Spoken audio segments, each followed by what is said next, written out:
আগের দিন মাকে তুলসী মণ্ডপে এই মাটির প্রদীপ জ্বালাতে দেখে অবাক হয়ে গেলাম। অবাক হলাম এতেই যে আমার মা কোনো মাটির জিনিসপত্র এনেছে আর আমাকে একবার বলারও প্রয়োজন মনে করেনি। তাই মাকে জিজ্ঞেস করাই মা উত্তর দিল যে আমি এত ব্যস্ত নাকি, এই কারণে আমার মা আমাকে একবারও বলেনি।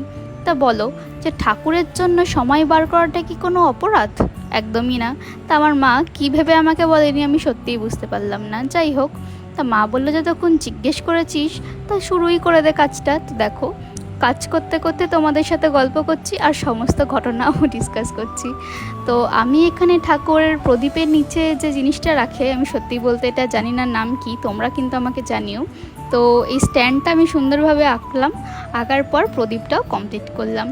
তো এই প্রদীপ আর স্ট্যান্ডটা আঁকতে আমি খুব কম মানুষকেই দেখেছি। তো তোমরা আমাকে জানিও যে তোমাদের কেমন লাগলো। Radhe Radhe everyone, and tata, bye bye.